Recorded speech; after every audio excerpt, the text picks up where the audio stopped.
किसनवीर खंडाळा सहकारी साखर उद्योग समूहाच्या कोजन प्रकल्पाचं उद्घाटन,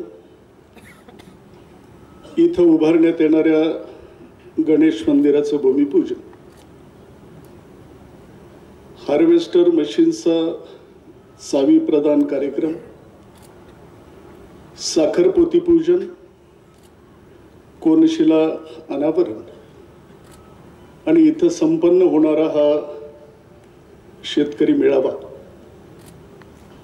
या सर्व कार्यक्रमासाठी प्रमुख पाहुणे म्हणून उपस्थित असलेले महाराष्ट्राचे मुख्यमंत्री, आपले मुख्यमंत्री नामदार श्री देवेंद्रजी फडणवीस, महसूल मंत्री आणि आमचे राजकीय हितचिंतक सल्लागार, ज्यांच्याकडे पुनर्वसन खातं सुद्धा आहे, सन्माननीय चंद्रकांत दादा, आमचे कौटुंबिक मित्र, सहकार मंत्री आदरणीय सुभाषराव बापू, या कार्यक्रमाच्या निमित्तानं आवर्जून उपस्थित असलेले मंत्री महोदय बबनराव लोणीकर, दुसरे मंत्री महोदय, या जिल्ह्याचे सुपुत्र श्री महादेव जानकर, व्यासपीठावर विराजमान असलेले महाराष्ट्र राज्य सहकारी बँकेच्या प्रशासक मंडळाचे सन्माननीय सदस्य, आमचे दुसरे मित्र श्री अविनाशजी, श्री शेखरजी, श्री विक्रम पावसकर, खंडाळा कारखान्याचे चेअरमन, आम्हा सगळ्यांचे मार्गदर्शक आदरणीय गाडवे सर, कारखान्याचे व्हाईस चेअरमन, माजी संसद सदस्य सन्मान्य गजानन भाऊ,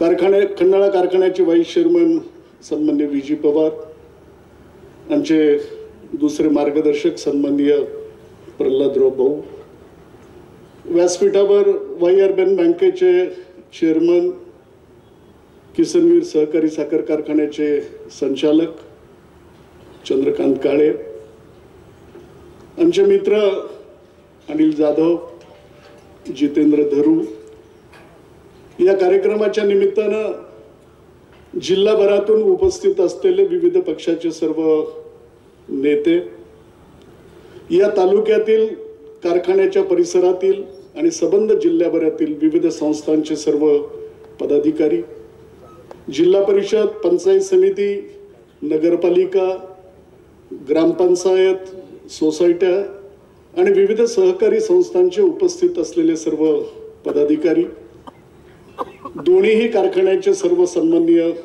संचालक, उपस्थित बंधू भगिनी, तरुण मित्र आणि पत्रकार हो, किसनवीर परिवाराच्या वतीनं तुम्हा सगळ्यांच्या भेटीचा मी या ठिकाणी आनंद व्यक्त करतो, हरिक व्यक्त करतो. खंडाळा कारखान्याची उभारणी की या परिसरातल्या सर्वसामान्य कष्टकरी शेतकऱ्यांच्या सामूहिक इच्छाशक्तीचं हे फलित आहे. आदरणीय प्रतापराव भाऊंनी 1995 पूर्वी या कारखान्याचा परवाना मिळवला. त्यावेळची परिस्थिती प्रतिकूल होती, कारखान्याची उभारणी होऊ शकली नाही.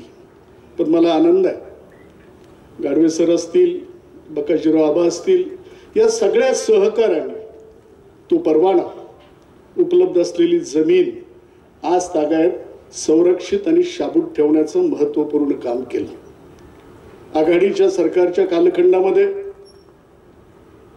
सन्मान्य सुधीर कुमार गोयल साहेबांनी ही संकल्पना मांडली की महाराष्ट्र सहकार कायदा 1960 अंतर्गत सेक्शन 20 खाली अशा स्वरूपाची भागीदारी होऊ शकते, तुम्ही तशा स्वरूपाचा प्रस्ताव पाठवा.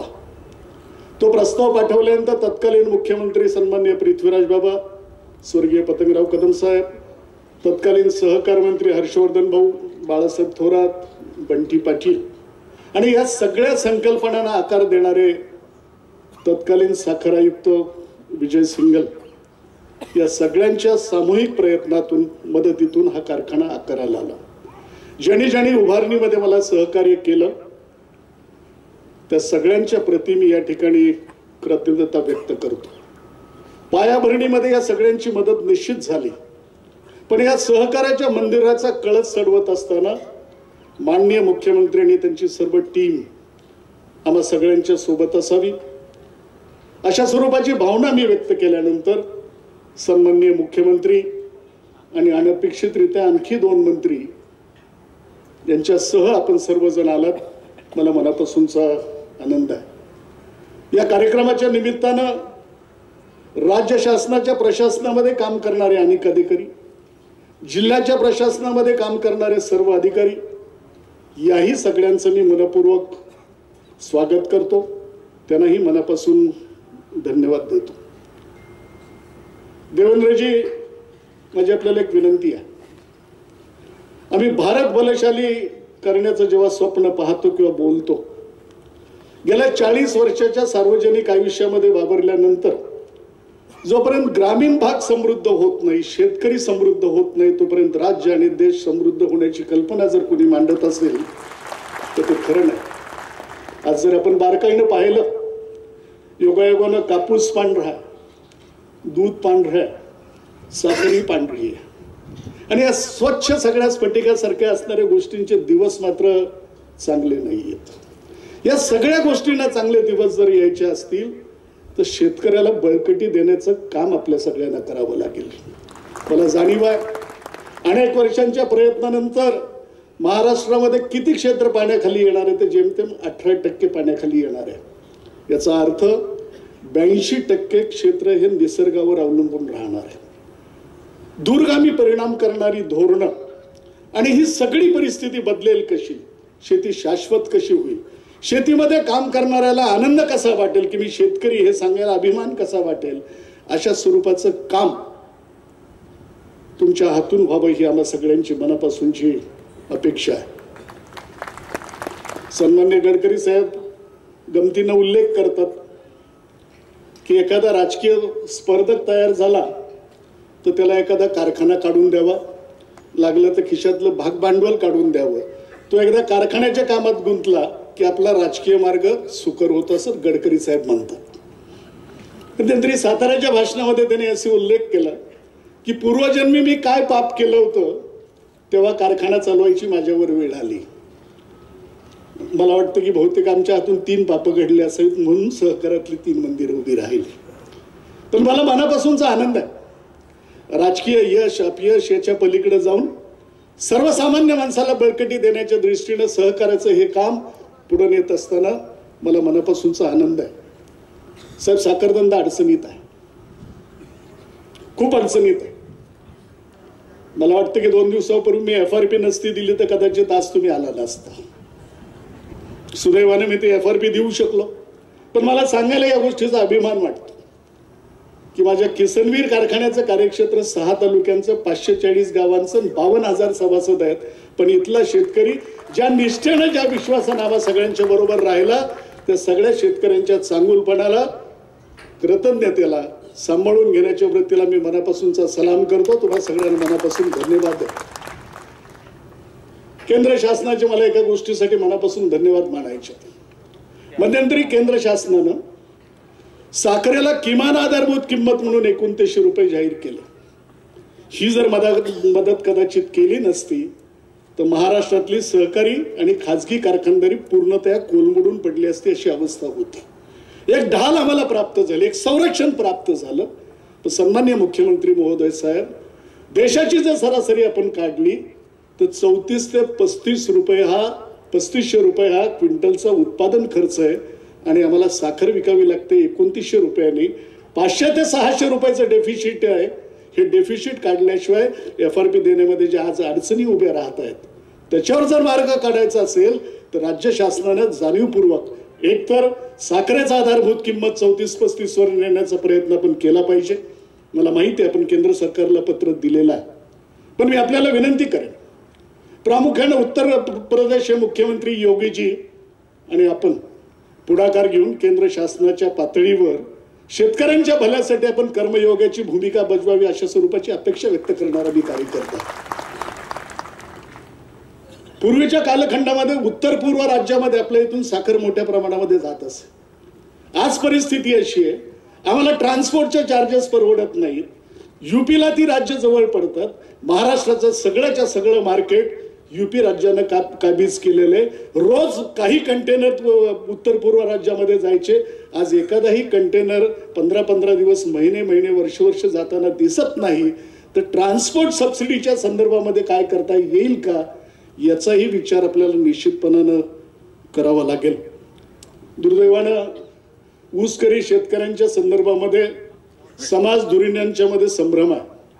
पण मी नम्रपणानं आपल्या निदर्शनाला आणू इच्छितो, सरकारच्या मदतीची गरज लागते हे खरं आहे. पण केंद्र सरकारला वर्षाकाठी 12,000 कोटी रुपयाचं कर रूपानं उत्पन्न देणारा हा सुद्धा उद्योग हे नजरेआड होता कामा नये. या गोष्टीकडे आपल्याला लक्ष द्यावं लागेल. शेतकरीही जगवला पाहिजे आणि सरकारचं उत्पन्नाचं स्तोत्र असलेलं ते खंडित होणार नाही याच्यासाठी जाणीवपूर्वक प्रयत्न करण्याची गरज आहे. मी बऱ्याचदा ही गोष्ट बोलत असतो, लोक हसतात.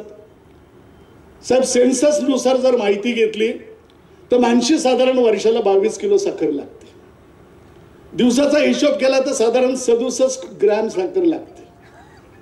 आजच्या भावाने 30 रुपयानं कॅल्क्युलेट केली तर 2 रुपये 70 पैसे होतील. 4 रुपयानं केलं तर 2.80 होतील. 3 रुपये होतील, 4 रुपये होतील. साखर स्वस्त झाली म्हणून कोणी ओंजळीनं खाणार नाही. पण जर बारकाईनं आपण पाहिलं तर 20 ते 22% साखर फक्त खाद्यपदार्थ घरगुती वापरासाठी लागते. उर्वरित साखर कोल्ड्रिंक्स असतील, बेवरेजेस असतील, फार्मास्युटिकल्स असतील, स्वीट्समध्ये असतील. 30 रुपयाची साखर वापरणार, त्यातल्या वापरलेल्या कॅडबरीची किंमत काय, पेप्सीची काय, कोको कोलाची काय, का नाही द्विस्तरीय साखरेमध्ये दर आणायचा. सामान्य ग्राहकाला आणखी 10 रुपये कमी करून द्या. पण जो कॉर्पोरेट आहे, जो मोठ्या प्रमाणामध्ये साखर वापरतो, त्याला 40 रुपयानं पडली तर काय बिघडणार आहे, 50 रुपयानं पडली तर काय बिघडणार आहे याचाही विचार करण्याची गरज आहे. शेतकऱ्यांना योग्य दाम दिलं पाहिजे, हे मला मान्य आहे, दिलंच पाहिजे. पण शेतकऱ्याला योग्य दाम देत असताना आमच्या उत्पादन खर्चापेक्षा कमी भावामध्ये जर आम्हाला आमची साखर विकावी लागत असेल तर पैसे द्या म्हणणं बरोबर आहे. बापूंनी बडगा दाखवणं बरोबर आहे. मला 4 फोन केले, बघा FRP नाही दिली तर येणार नाही आम्ही. बरोबर आहे तुमचं म्हणणं, शेतकऱ्यांचं हित जपलंच पाहिजे. पण बापू पैसे आणायचे कुठनं तोही मार्ग सांगा ना. दिलेच पाहिजेत पैसे. या सगळ्या पार्श्वभूमीवर साखर धंद्याच्या संदर्भामध्ये आणि माणसं काय हौसेनं साखरेकडे वळत नाहीच. एक उदाहरण 1 मिनिटात सांगतो आणि मी या ठिकाणी थांबेन. मी स्वतः शेती करत होतो. जुनी गोष्ट 15-20 वर्षापूर्वीची आहे. मी कलिंगडाचं उत्पादन घेतलेलं होतं. त्या दिवशी ट्रकभर कलिंगड निघाली. मी म्हटलं आज मुकदम किंवा गाड्यांना पाठवण्यापेक्षा या ट्रक बरोबर आपण स्वतः मार्केटला जाऊ. मी पुण्याच्या मार्केटमध्ये गेलो. सकाळी 5:30-5:45ची वेळ होती. योगायोगानं रजनीश आश्रमची गाडी प्रवेश करती झाली. तिथं आल्यानंतर त्यांनी दलालांना विचारलं, हाऊ मेनी रुपीज 100 वॉटरमेलन, किती रुपयानं 100 कलिंगड देणार.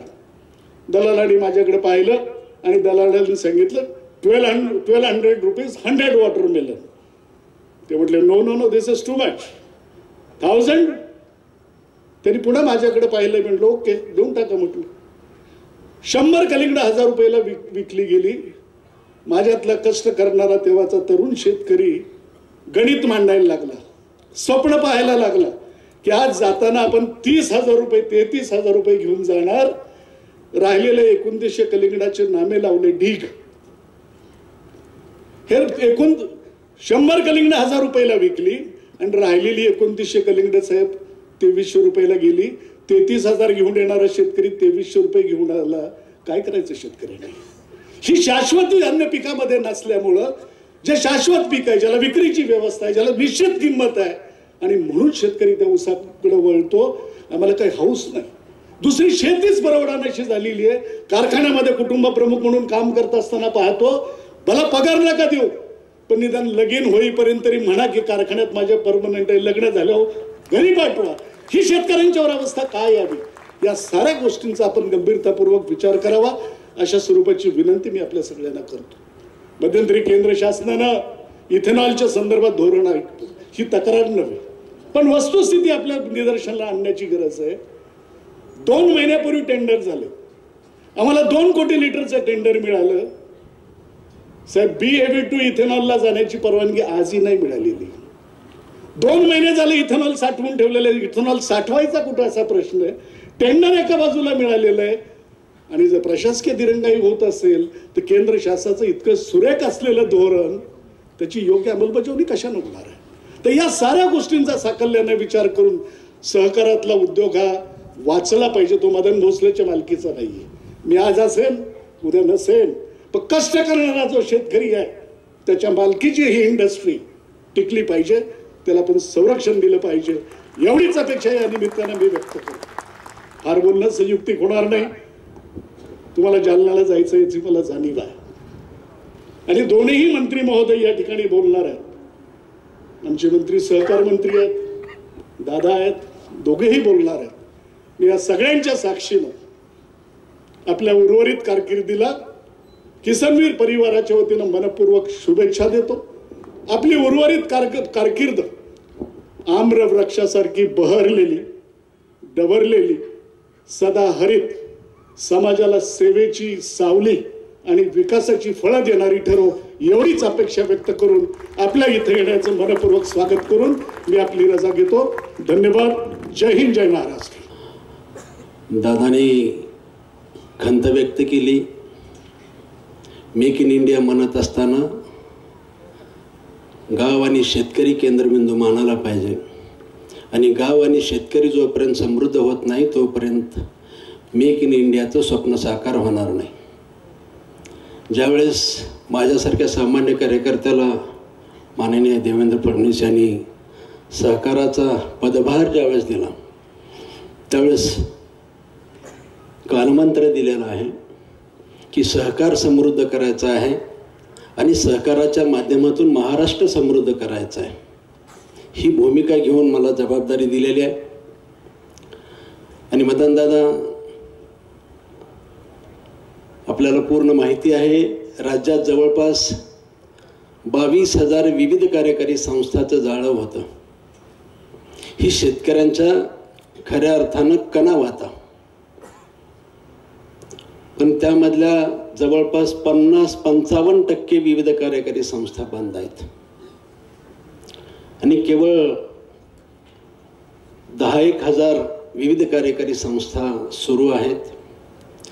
राज्यातले खरेदी विक्री संघ जवळपास 50% 60% बंद आहेत, जे की शेतकऱ्यांच्या केंद्रबिंदू असलेले खरेदी. आम्ही ज्यावेळेस पदभार घेतला त्यावेळेस ठरवलं की गाव समृद्ध करायचं, शेतकरी समृद्ध करायचं आहे, शेतकऱ्याच्या अडचणी काय आहेत. आणि मग लक्षात आलं ज्या विविध कार्यकारी संस्था आहेत त्या 50-55% 11-12,000 विविध कार्यकारी संस्था बंद आहेत आणि बोटावर मोजण्या इतक्या संस्था ह्या नफ्यात चालतात, बोटावर मोजण्या इतक्या राज्यातल्या. आणि म्हणून या सहकारमधल्या विविध कार्यकारी संस्थांना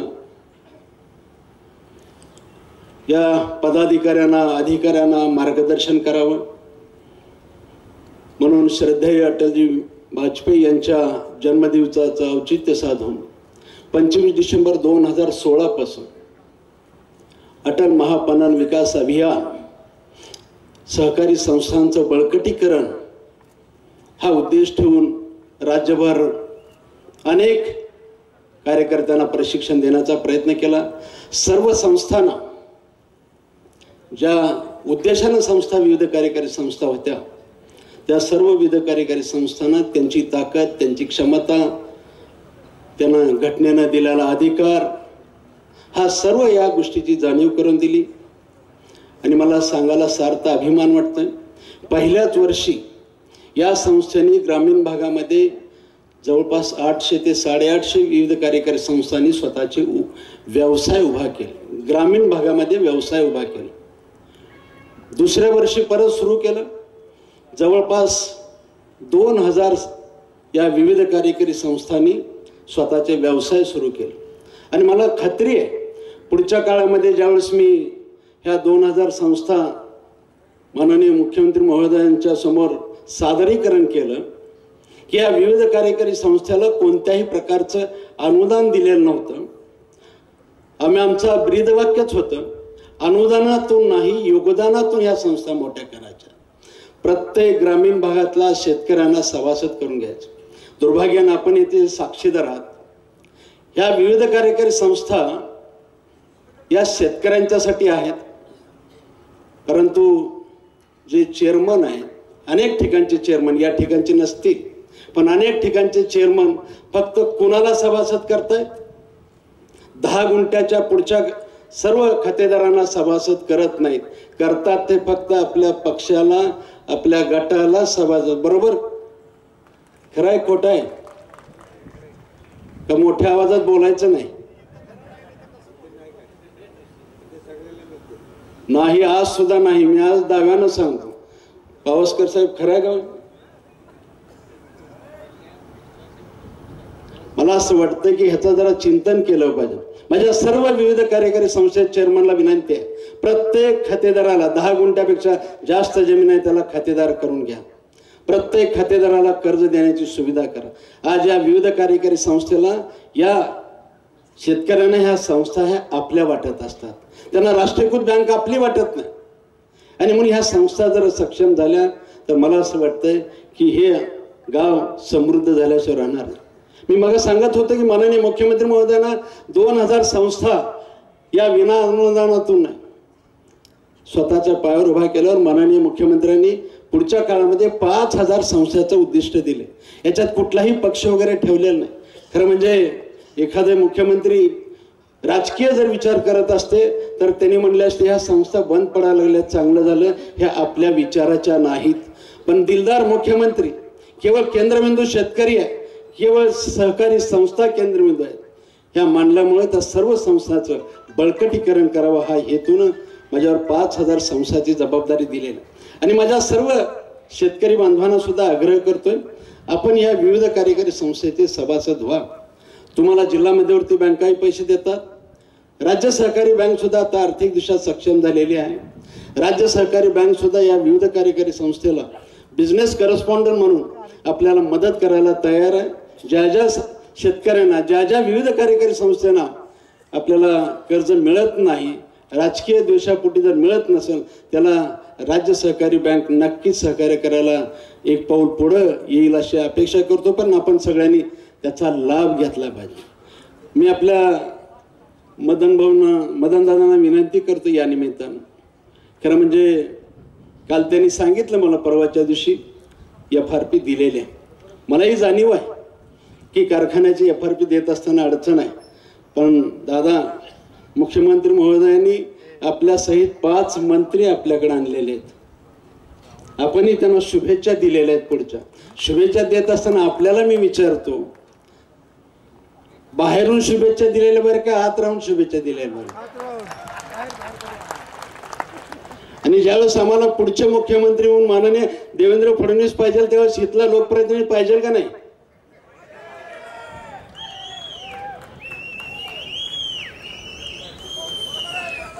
बरोबर आहे का? दादा लोकप्रतिनिधी इथले होऊ शकतात का आता प्राप्त परिस्थितीत?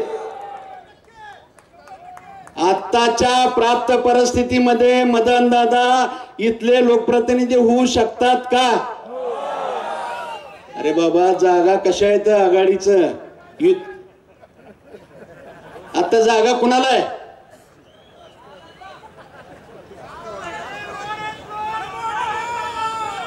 जर देवेंद्र फडणवीस आपल्याला परत मुख्यमंत्री पाहिजे असेल तर इथला लोकप्रतिनिधी कुठल्या पक्षाचा पाहिजे?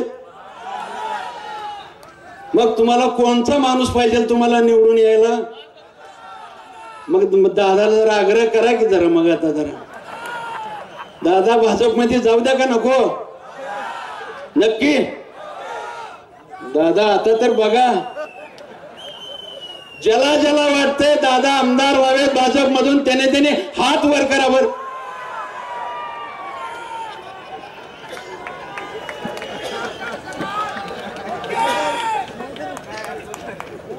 मी आज प्रवेश मागत नाही, फक्त मी लोकांच्या भावना मागायला लागलो. लोकांची इच्छा आहे की मदनदादांनी या विधानसभेचं प्रतिनिधित्व करावं, माननीय मुख्यमंत्री देवेंद्र फडणवीस परत एकदा मुख्यमंत्री व्हावेत, त्यांच्या बरोबर काम करण्यासाठी संधी मदनदादांना घ्यायची असेल तर भाजपमध्ये यावंच लागेल. दादा, सर्व आता फेरे संपलेत माझे,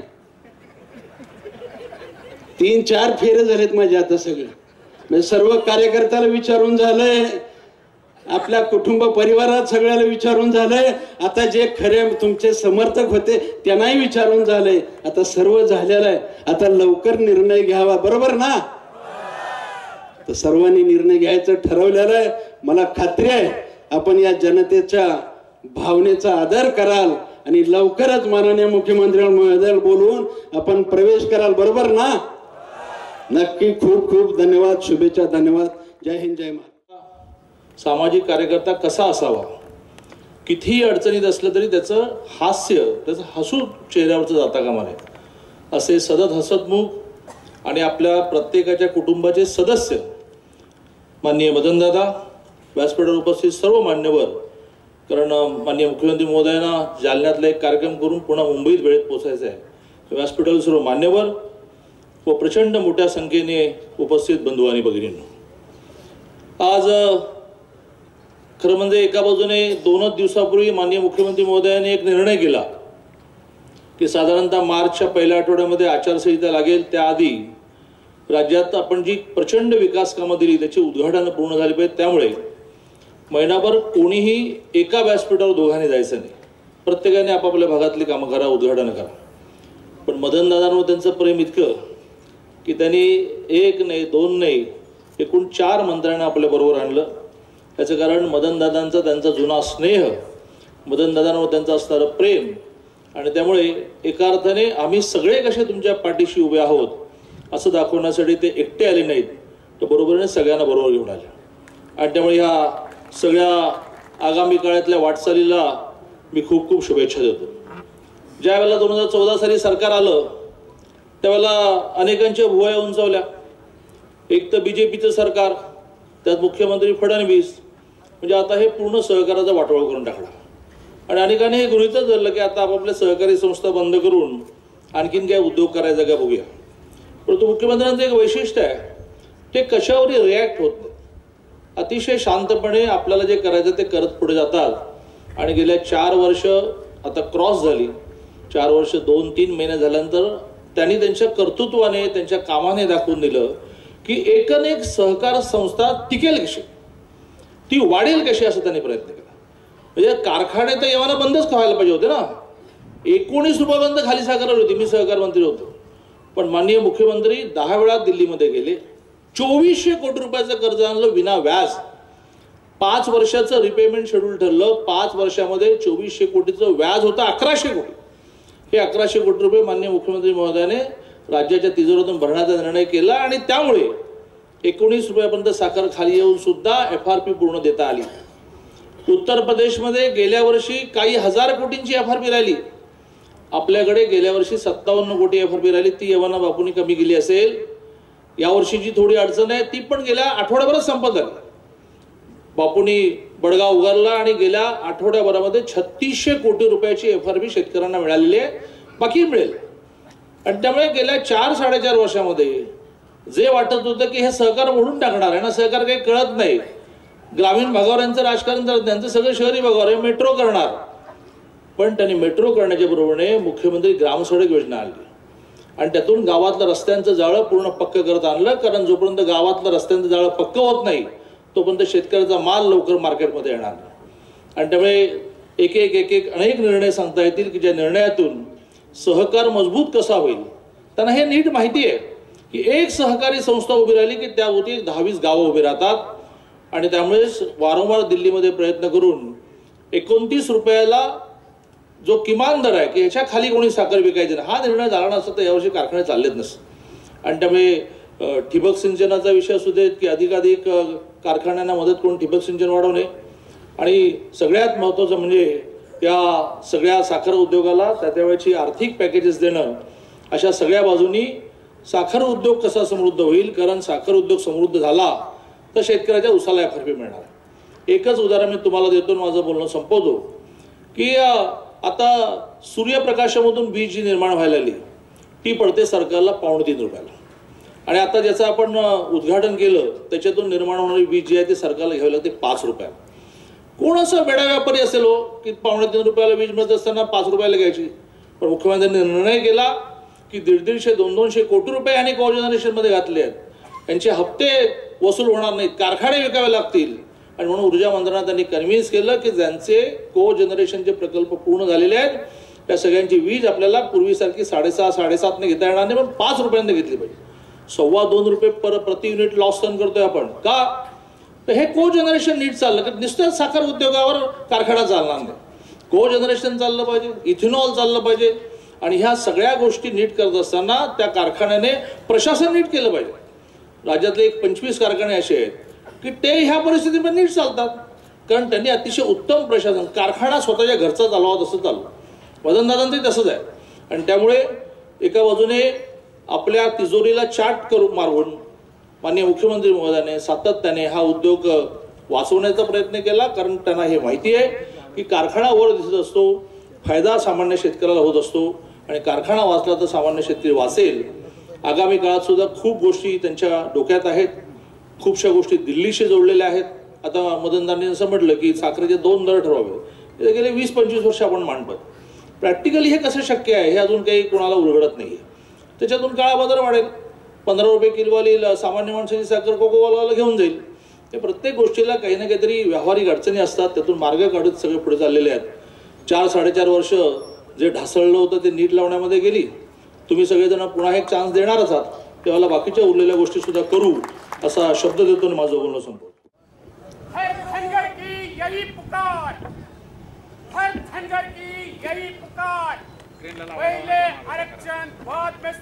नक्कीच नक्कीच अगदी योग्य आहे. येस, आणि ते आपण करणारच, काळजी करू नका. किसनवीर खंडाळा साखर कारखान्याच्या आजच्या या कार्यक्रमामध्ये मंचावर उपस्थित राज्याचे महसूल मंत्री चंद्रकांत दादा पाटील, राज्याचे सहकार मंत्री सुभाष बापू देशमुख, माझे सहकारी पाणीपुरवठा मंत्री बबनरावजी लोणीकर, पशुसंवर्धन मंत्री महादेवराव जानकर, या कार्यक्रमाकरता ज्यांनी आम्हाला निमंत्रित केलं, आणि हा किसनवीर परिवार अत्यंत समर्थपणे जे चालवत आहेत, वाढवत आहेत, समृद्ध करतायत आणि शेतकऱ्यांचं हित जोपासतायत, ते माननीय मदनदादा भोसले, मंचावर उपस्थित गजाननराव बाबर, शेखरजी चरेगावकर, अविनाशजी महागावकर, चंद्रकांतजी काळे, विक्रमजी पावसकर, अनिलजी जाधव, श्री MP जाधव, VG पवार, श्री प्रल्हाद चव्हाण, मंचावर उपस्थित सर्व मान्यवर अधिकारी पदाधिकारी, या ठिकाणी उपस्थित सर्व भगिनी आणि बंधूंनो, मी सर्वप्रथम किसनवीर परिवाराचं, मदनदादांचं आणि संपूर्ण टीमचं अतिशय मनपूर्वक अभिनंदन करतो की आज या ठिकाणी कोजेन प्रकल्पाची सुरुवात ही किसनवीर परिवाराने केली, आणि त्या माध्यमातून या परिवाराचा जो विस्तार आहे तो नव्याने वाढवण्याचं काम आज या कार्यक्रमाच्या माध्यमातून झालं आहे. आम्ही इथे आल्यानंतर भूमिपूजन केलं, आणि त्यानंतर हार्वेस्टरची चावी देखील त्या ठिकाणी 2 जणांना आम्ही त्या ठिकाणी सुपूर्द केली, आणि त्या ठिकाणी हे लक्षात आलं की राज्यामध्ये हार्वेस्टरचा उपयोग केवळ 2% शेतीमध्ये होतोय, आणि आता किसनवीरचा जर आपण विचार केला तर तो 25% होतोय, आणि आता 50%कडे वाटचाल चालली आहे. मला असं वाटतं की प्रागतिकतेचं जे लक्षण आहे ते इथनंच आपल्याला पाहायला मिळतं. खरं म्हणजे भविष्य काळामध्ये आपल्याला हार्वेस्टरचा उपयोग करावाच लागेल, कारण आज आपले जे ऊसतोड कामगार आहेत यांचे देखील मुलं हे शिकायला लागले आहेत, आणि ऊसतोड कामगाराच्या मुलांनी ऊसतोड कामगारच व्हावं अशा प्रकारची अपेक्षा ठेवणं देखील चुकीचं आहे. किंबहुना त्यांना देखील समृद्धी मिळाली पाहिजे ही आपली सगळ्यांची अपेक्षा आहे. आणि अशा परिस्थितीमध्ये कामगार ज्यावेळेस कमी होऊ लागले आहेत आणि मोठ्या प्रमाणात ऊसाचं जे क्षेत्र आहे या क्षेत्रामध्ये अडचणी तयार होत आहेत, त्यावेळी हार्वेस्टरच्या माध्यमातून आज मोठ्या प्रमाणात मेकनायझेशन करणं ही देखील एक आपल्या सर्वांची एक मजबुरी झाली आहे. आणि म्हणून मला असं वाटतं हा एक अतिशय चांगला उपक्रम या ठिकाणी सुरू झाला. मला या निमित्ताने सांगायचं आहे, राज्य सरकारने देखील एक योजना तयार केली आहे आणि RKVY मधनं आम्ही हार्वेस्टर करता 40 लाख रुपयाचं त्या ठिकाणी सबसिडी देतो की ज्या माध्यमातून जास्तीत जास्त हार्वेस्टर्स जे आहेत ते आपल्या शेतकऱ्यांना त्या ठिकाणी घेता यावे किंवा आमच्या बेरोजगार युवकांना देखील त्या ठिकाणी घेता यावे, संस्थांना घेता यावेत, अशा प्रकारची आपण योजना ही या निमित्ताने तयार केली आहे. खरं तर मदनदादा म्हणाले ही गोष्ट खरी आहे की साखर उद्योग हा एक आपल्या राज्याचा अत्यंत महत्त्वाचा उद्योग आहे. ऊसाचं आमचं जे पीक आहे हे शाश्वत आहे.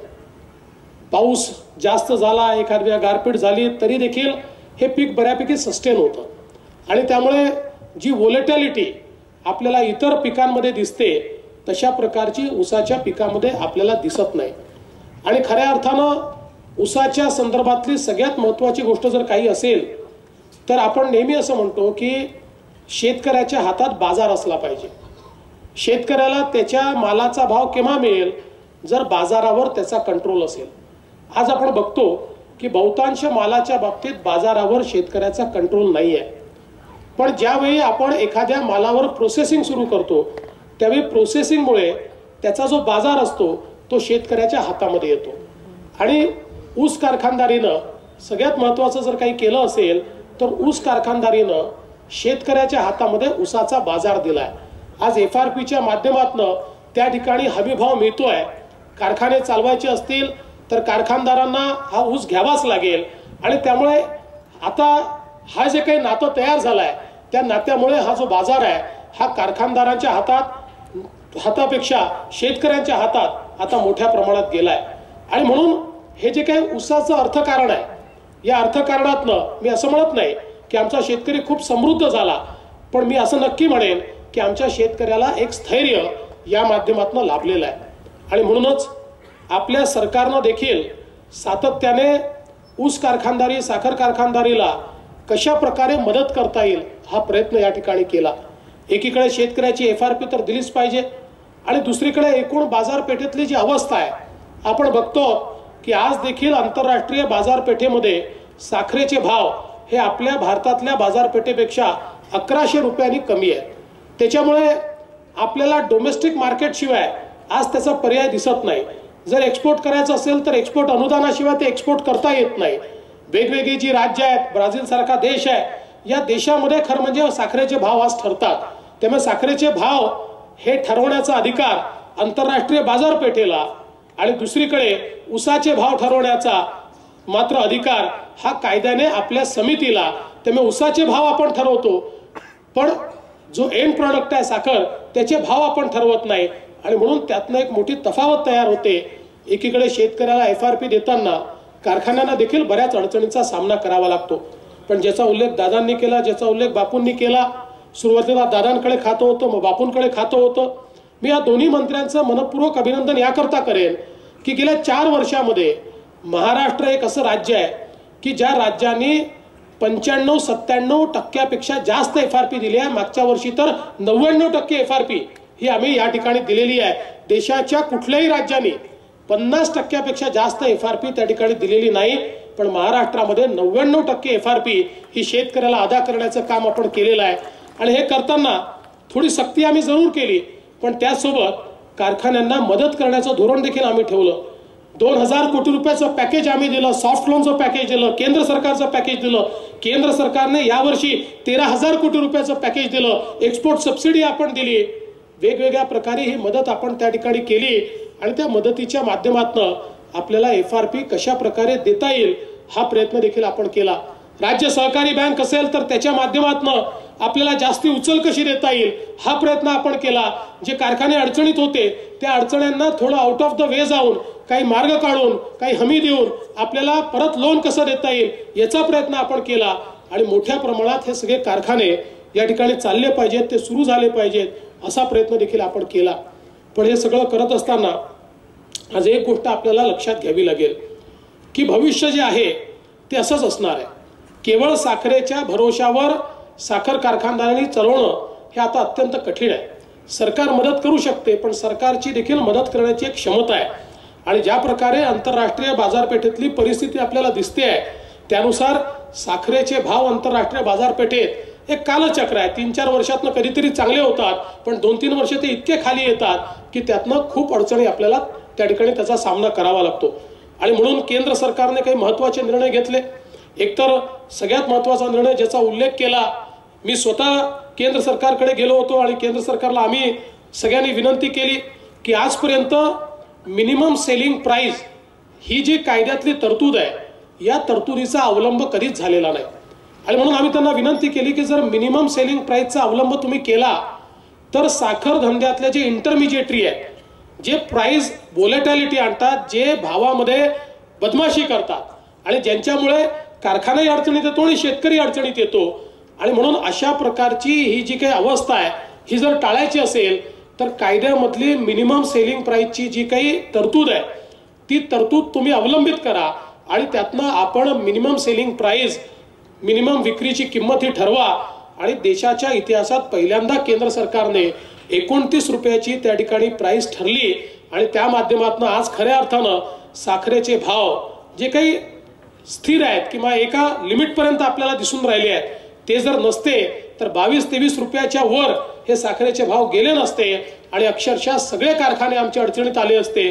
कुठल्याही शेतकऱ्याला आपल्याला FRP त्या ठिकाणी देता आली नसती. आता मी पुन्हा केंद्र सरकारला विनंती केली आहे आणि त्या ठिकाणी सांगितलंय की किमान 31 ते 32 रुपये ही आपण मिनिमम सेलिंग प्राइस करा, कारण ती केली की त्याच्यावर बाजार जाईल आणि त्यातनं थोडासा आमच्या शेतकऱ्यांना आणि कारखान्यांना विशेष मदत त्यातनं मिळेल. मला विश्वास आहे की त्याही संदर्भातला सकारात्मक निर्णय हा केंद्र सरकारच्या माध्यमातून निश्चितपणे घेतला जाईल. यासोबत सगळ्यात महत्त्वाचं जर काही असेल तर आज आपण कोजेन सुरू केलाय. कोजेन असेल किंवा साखरेचे उपपदार्थ असतील, आज इथेनॉलच्या संदर्भात केंद्र सरकारने अत्यंत डायनामिक पॉलिसी आणली आहे आणि या पॉलिसीमुळे खरं म्हणजे साखरेवरचा सगळा ताण हा इथेनॉल काढून घेऊ शकतो अशा प्रकारची अवस्था आहे. खरं तर अटलजींचं जेव्हा सरकार होतं त्या सरकारमध्येच इथेनॉलची पॉलिसी आपण आणली होती, पण नंतरच्या कालावधीमध्ये दुर्दैवाने ती पॉलिसी एक प्रकारे बंद करण्यात आली. मी असं म्हणणार नाही की कुठल्या तरी लिकर लॉबीच्या दबावाखाली ती बंद केली किंवा अजून काय असेल, अनेक चर्चा, पण मला त्याच्याबद्दल बोलायचं नाही. मला एवढंच सांगायचं आहे की एक चांगली भूमिका अटलजींच्या सरकारनं आणली होती आणि त्यावेळेस ती जी इथेनॉलची भूमिका आहे ती जर आपण कायम ठेवली असती तर आज साखरेवर अशा प्रकारचं संकट आलं नसतं. पण आता पुन्हा नव्यानं सरकारने इथेनॉलची पॉलिसी तर डायनामिक केलीच, पण ज्याचा उल्लेख दादांनी केला की बी हेवी पासनं थेट इथेनॉल तयार करणं, आता खऱ्या अर्थानं हाच सगळ्यात मोठा उपाय आहे. साखर डोमेस्टिक मार्केटला लागते तेवढीच तयार करणं आणि इथेनॉल तयार करणं. आणि इथेनॉल तयार केल्याचा फायदा काय आहे?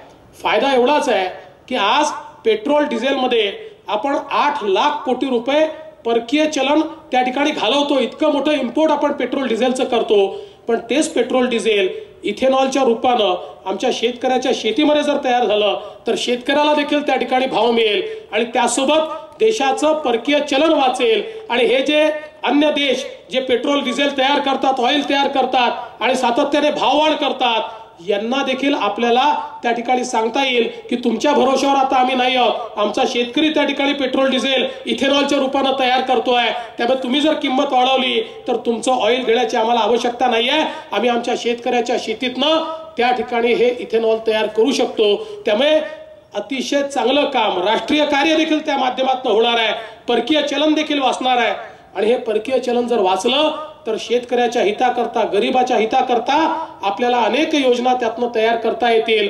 आणि म्हणून मला असं वाटतं केंद्र सरकारने हा अत्यंत चांगला अशा प्रकारचा उपक्रम तयार केलाय. अनेक लोक आता आम्हाला कारखान्याचे एक्सपान्शन करता त्या ठिकाणी विनंती करतायत.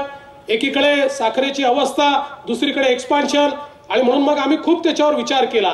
एक्सपान्शन दिलं नाही तरी अन्याय आहे, दिलं तर त्या साखरेचं काय करायचा प्रश्न आहे.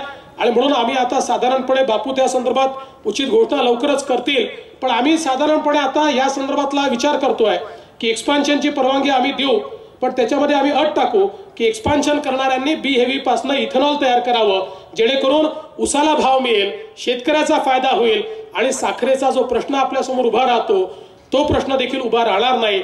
आणि मला विश्वास आहे, खरं म्हणजे आता मदनदादांनी सांगितलं की या ठिकाणी BHEV इथेनॉलची त्यांची जी परमिशन आहे 2 कारखान्यांची आली आणि एकाची सुटून गेली.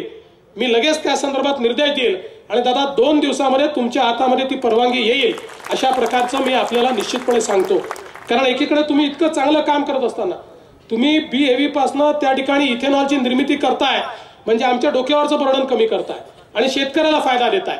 अशा परिस्थितीमध्ये सरकारनं अत्यंत वेगानं कारवाई केली पाहिजे आणि म्हणून यात यापुढे कुठलीही दिरंगाई होणार नाही हा प्रयत्न आम्ही निश्चितपणे करू आणि अतिशय वेगानं अशा प्रकारच्या सगळ्या परवानग्या आपण देऊ. आणि मला विश्वास आहे, एकदा इथेनॉलचं अर्थकारण तयार झालं, जसं आपण बघितलं की मागच्या काळामध्ये कोजेनचं एक अर्थकारण उभं केलं आणि कोजेनमुळे हा जो काही लॉस साखरेमध्ये होतोय तो लॉस काही प्रमाणात भरून काढण्याचं काम हे कोजेनच्या माध्यमातून आपल्याला करता येत आहे. तशाच प्रकारे लॉसच होऊ नये अशा प्रकारची परिस्थिती इथेनॉलच्या अर्थकारणातून आपल्याला तयार करता येईल. आणि मला विश्वास आहे की महाराष्ट्र त्याच्यामध्ये अग्रणी असेल. आम्ही देखील त्या संदर्भात योग्य त्या योजना, योग्य ते फॅसिलिटेशन हे करण्याचा निर्णय या ठिकाणी केलेला आहे. खरं म्हणजे मला या निमित्ताने सांगायचं आहे, केंद्रातलं सरकार असेल, राज्यातलं सरकार असेल, सातत्याने आम्ही शेतकऱ्याच्या पाठीशी उभं राहण्याचा प्रयत्न करतोय. मी मदनदादांच्या या वक्तव्याशी पूर्णपणे सहमत आहे की भारताला प्रगती करायची असेल तर भारतातल्या शेतकऱ्याची प्रगती झाल्याशिवाय भारताची प्रगती होऊ शकत नाही. आणि म्हणून सरकारचं धोरण देखील सातत्याने हेच आहे. मला या ठिकाणी सांगितलं पाहिजे की गेल्या 3-3.5-4 वर्षामध्ये आम्ही वेगवेगळ्या माध्यमातून शेतकऱ्याला थेट त्याच्या खात्यामध्ये केलेली मदत ही 50,000 कोटी रुपयाची आहे.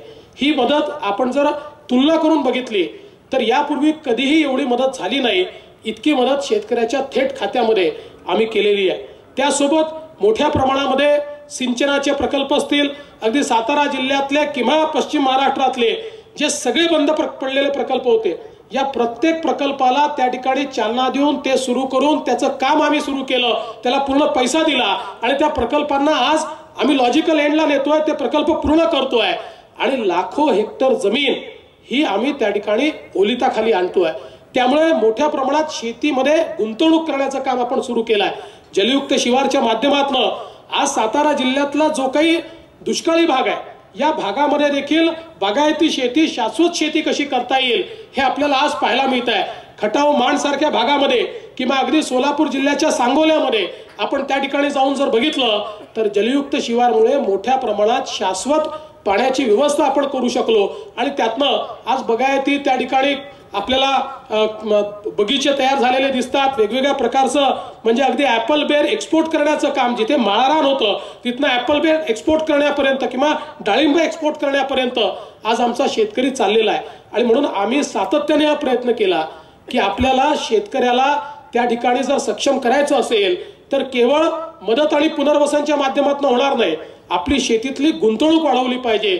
आणि गेल्या वर्षीचा जर आपण विचार केला तर गेल्या वर्षी आपण शेतीत जी गुंतवणूक केलेली आहे साधारणपणे महाराष्ट्रात आपण 30-33 हजार कोटी रुपये करायचो, ती आता 67,000 कोटी रुपये प्रतिवर्षापर्यंत ही गुंतवणूक आपण नेली आहे की ज्या माध्यमातून शेतीमध्ये शाश्वतता आपल्याला आणता आली पाहिजे. मी या ठिकाणी बापूंचं देखील अभिनंदन करेन. त्यांनी सांगितलं एक गोष्ट खरी आहे, आज आम्ही मोठ्या प्रमाणात आमच्या ज्या सोसायट्या आहेत ते सक्षम करण्याचा प्रयत्न करतो आहोत. याचं कारण असं आहे की जोपर्यंत बाजार हा शेतकऱ्याच्या हातामध्ये येणार नाही आणि जर या सोसायट्या ॲग्री बिझनेस सोसायट्या म्हणून आपण जर त्याला डेव्हलप करू शकलो तर हा जो मध्यस्थ आहे या मध्यस्थाची भूमिका या सोसायट्यांना जर दिली तर शेतकऱ्यांनाही फायदा होईल आणि त्या ठिकाणी सोसायट्या देखील सक्षम होतील. आणि म्हणून राज्यामध्ये आम्ही एक नवीन प्रकल्प सुरू केला आहे. 10,000 गावांमध्ये आम्ही हा प्रकल्प राबवतो आहोत. वर्ल्ड बँकेच्या माध्यमातून आमच्या ज्या सेवा सहकारी सोसायट्या आहेत यांना ॲग्री बिझनेस युनिटमध्ये कन्व्हर्ट करायचं आणि त्यांना त्या प्रकारची ट्रेनिंग द्यायचं, इक्विपमेंट द्यायचे, त्यांची त्या ठिकाणी सक्षमता तयार करायची आणि त्यांच्या माध्यमातून संपूर्ण बाजार जो आहे तो शेतकऱ्यांच्या हातामध्ये देण्याचा प्रयत्न आपण या माध्यमातून करतोय. आणि मला विश्वास आहे की हे जे सगळे प्रयत्न आपण करतोय या प्रयत्नातनं शेतीमध्ये आपल्याला मोठ्या प्रमाणात शाश्वतता आणता येईल. आज जर आपण बघितलं तर आत्ताच अर्थसंकल्प झाला आणि या अर्थसंकल्पामध्ये विशेषतः जो गरीब शेतकरी आहे या गरीब शेतकऱ्याकरता एक चांगली योजना केंद्र सरकारने तयार केली. दरवर्षी 75,000 कोटी रुपये हे थेट शेतकऱ्यांच्या खात्यामध्ये त्या ठिकाणी जमा करण्याचा निर्णय हा केंद्र सरकारने घेतलेला आहे आणि या निर्णयामुळे शेतकऱ्यांना मोठ्या प्रमाणात आधार त्या ठिकाणी मिळणार आहे। आणि त्यासोबत आज आमचे जे शेतमजूर आहे किंवा असंघटित क्षेत्रातले जे मजूर आहे या मजुरांकरता देखील एक अत्यंत महत्त्वाचा निर्णय केंद्र सरकारने घेतला। आमचे हे सगळे मजूर जन्मभर काम करतात, पण ज्या दिवशी त्यांच्या हातामध्ये ताकद राहत नाही, त्यांच्याकडे शेती नसते, उदरनिर्वाहाचं साधन नसतं आणि त्यामुळे या शेतमजूर असतील किंवा असंघटित क्षेत्रातले इतर मजूर असतील यांची अवस्था अशी होते की त्यांना खाऊ घालायला देखील कोणी उरत नाही, अतिशय वाईट जीवन त्यांना जगावं लागतं। आणि म्हणून त्यांना आधार देण्याकरता त्यांना प्रतिमाह 3000 रुपये पेन्शन मिळेल अशा प्रकारची योजना ही देखील आता केंद्र सरकारने तयार केली आहे। आणि मला असं वाटतं की शेवटचा जो माणूस आहे या माणसाच्या जीवनामध्ये परिवर्तन करणाऱ्या अनेक योजना, मग ती उज्ज्वलासारखी गॅसची योजना असेल, उजालासारखी इलेक्ट्रिक कनेक्शनची योजना असेल, घरकुलाची योजना असेल, या प्रत्येक योजनेतनं जो आमचा शेतकरी आहे, जो आमचा सामान्य माणूस आहे, जो ग्रामीण भागामध्ये राहणारा माणूस आहे, याच्या जीवनामध्ये परिवर्तन करण्याचं काम हे सरकारच्या माध्यमातून चाललं आहे।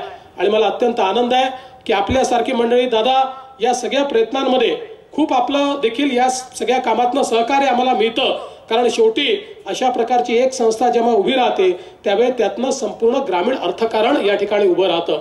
खरं म्हणजे या ठिकाणी येण्याचा निर्णय मी घेतला आणि तो जाहीर केला त्यावेळी अनेकांनी भुवया उंच केल्या की नेमका कार्यक्रम कशा करताय, पण मी प्रामाणिकपणे सांगतो की आम्ही कुठल्याही परिस्थितीत या ठिकाणी येत असताना बाबा दादांना भाजपमध्ये घ्यायचं आहे अशा मानसिकतेतनं या ठिकाणी आलो नाही। चांगले काम करणारी व्यक्ती आहे त्याच्याकडे आपण गेलं पाहिजे, त्याला प्रोत्साहित केलं पाहिजे, याकरता आम्ही आलो। आता हे खरं आहे की बापूंनी तुमची सगळ्यांची परवानगी घेतली, मला विश्वास आहे, मी काही हे राजकीय मंच नाही याच्यावर राजकारण बोलणार नाही, पण मला एका गोष्टीचा विश्वास आहे की मदन दादा हे नेहमी जनतेच्या विचारानं चाललेले आहेत, जनतेला काय पाहिजे हे ते नेहमी करतायत। त्यामुळे आता जनतेचं काय मत आहे हे दादा तुम्ही बघितलंय, त्यामुळे मी काही म्हणणार नाही, जनता जे म्हणते आहे त्याचा उचित निर्णय तुम्ही कराल हा मला विश्वास आहे। आणि शेवटी तुम्ही इतकं आमचं स्वागत केलं, सत्कार केला, इतकं चांगलं मानपत्र दिलं, पण एक गोष्टी थोडी कंजूशी झाली, ती अशी झाली की तुम्ही असं म्हणालात की तुमच्या उर्वरित कारकिर्दीला मी शुभेच्छा देतो। दादा उर्वरित नको, पुढच्याही कारकिर्दीला हवी आहे। आणि त्या पुढच्या कारकिर्दीला शुभेच्छा देत असताना तुमच्या असं आपण सोबत काम केलंय दादा, मी तुम्हाला काम करताना बघितलेलं आहे, आपण विधानसभेमध्ये किती तळफेनं त्या ठिकाणी वागत होता ते मनात न पाहिलंय। तुम्ही केवळ राजकारणी नाही आहात, तुमच्या मनामध्ये सामान्य माणसाबद्दल तळमळ आहे, त्याच्यामुळे असे तळमळीचे लोक अनेक वेळा विधानसभेमध्ये आम्हाला तुमच्यासारखी माणसं दिसत नाहीत, तर दुःख होतं की अशी तळमळीची माणसंही तिथे असली पाहिजेत जी जनतेची आहेत, जी जनतेचा विचार त्या ठिकाणी मांडतात। आणि म्हणून मला विश्वास आहे की तुम्ही मला पुढची शुभेच्छा द्याल, मी तुम्हाला पुढची शुभेच्छा देईल आणि आपल्या शुभेच्छा एकत्रितपणे विधानसभेमध्ये जातील हा विश्वास या निमित्ताने व्यक्त करतो। आणि पुन्हा किसनवीर परिवाराला मनपूर्वक शुभेच्छा देतो। आम्ही पूर्णपणे या परिवाराच्या पाठीशी उभं राहू एवढंच या ठिकाणी सांगतो आणि माझं बोलणं संपवतो। जय हिंद, जय महाराष्ट्र।